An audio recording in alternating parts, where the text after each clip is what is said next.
Introduction. Imaginez un monde où des trains entiers d'hommes, de femmes et d'enfants arrivent chaque jour, non pas pour vivre, mais pour disparaître en quelques heures. Derrière les barbelés nazis se cachaient non seulement pas des camps de travail forcé, mais des usines de mort industrielle, faites pour exterminer des peuples entiers avec une efficacité terrifiante. Tout commence en 1933 et 1934, avec les premiers camps de concentration comme Dachau, destinés à fermer les opposants politiques. En 1936, la machine s'organise, les camps deviennent plus vastes, plus systématiques.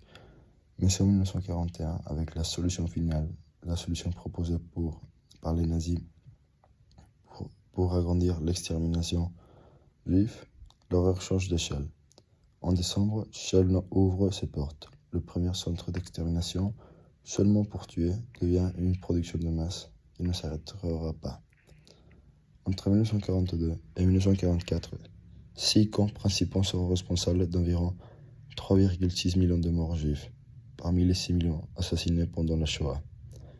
Parmi eux, Chelmno, Belzec, Sobibor, Treblinka, Majdanek et Auschwitz-Birkenau. Certains de ces camps étaient des lieux de travail forcé avant la mort. D'autres, comme Treblinka, n'avaient qu'un seul but, tuer le plus vite possible. Aujourd'hui, nous allons nous plonger dans ce sujet.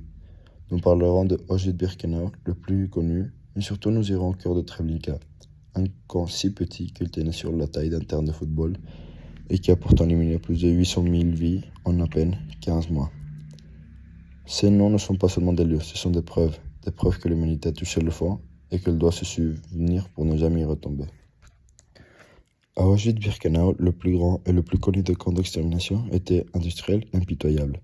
Pendant la construction et l'agrandissement du camp, environ 15 200 prisonniers sont morts, d'épuisement ou de mauvais traitements. Jugés trop faibles, beaucoup furent ensuite gazés.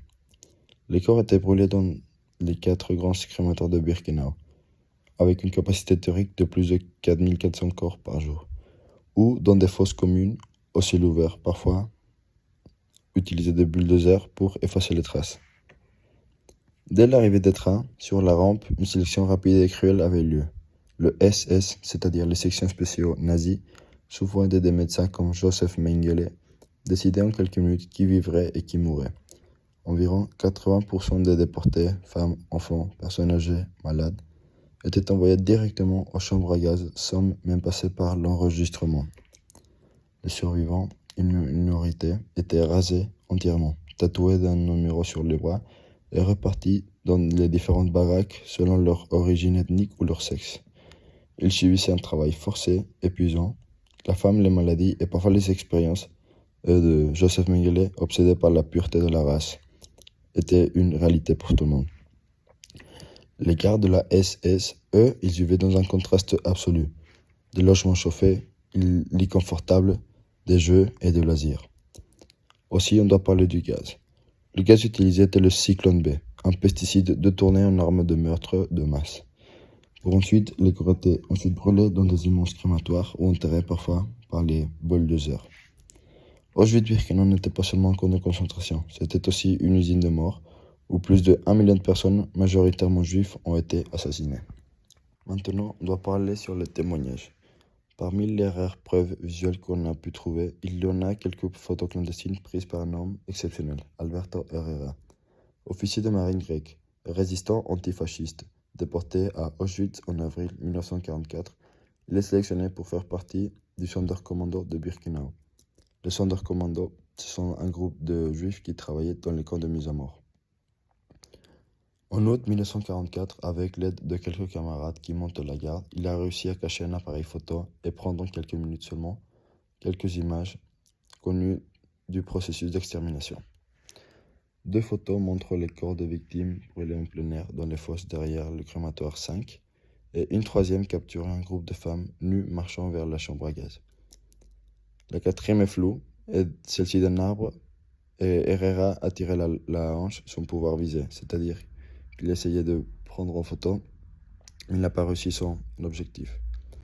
Ces images floues mais irréfutables ont été sorties clandestinement du camp, cachées dans un tube de dentifrice, et se constituent aujourd'hui la seule preuve photographique prise de l'intérieur même de l'usine de mort.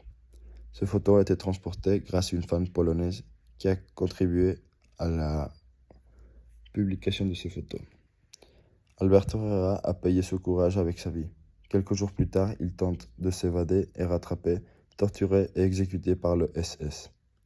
Son corps mutilé a été exposé dedans du camp comme guise d'avertissement. Grâce à ces photos, le négationnisme n'a plus d'argument. L'horreur a été vue, elle a été fixée pour toujours. Maintenant, mon camarade Ilan Pinter va vous parler sur Treblinka. Treblinka, ouvert en juillet 1942 et fermé en octobre 1943, était un centre d'extermination pure. Pas de travail forcé à grande échelle, seulement la mort. Situé en Pologne orientale, ce camp tenait sur un terrain à peine plus grand qu'un terrain de football. Et pourtant, en 15 mois, plus de 800 personnes y ont été assassinées, principalement des juifs du ghetto de Varsovie et d'autres régions. Les victimes arrivaient par train, entassées dans des wagons à bestiaux de sel, sans eau ni nourriture par milliers chaque jour. À leur descente, les nazis maintenaient une tromperie totale, une fausse gare, des panneaux bienvenus, des discours sur douche et désinfection pour les calmer. Les objets personnels des précédents arrivants étaient cachés pour entretenir l'illusion. Dès l'arrivée, une première sélection impitoyable. Les personnes âgées, malades, handicapées, femmes enceintes étaient dirigées vers ce qui ressemblait à un hôpital, aussi connu comme le lazaret. Mais c'était un lieu de massacre immédiat. Cette tâche était imposée aux prisonniers du commando bleu, des juifs forcés à participer au meurtre et au nettoyage des corps. Ensuite, les autres étaient conduites au déshabillage, aidés par les commandos rouges. Là, une seconde sélection réussie, les SS choisissaient parfois un jeune homme fort de moins de 35 ans pour travailler temporairement dans le camp. Dans certains cas, un seul homme sur 15 000 était épargné. Les autres, la grande majorité, étaient poussés dans le lodge, un chemin camouflé menant aux chambres de gaz.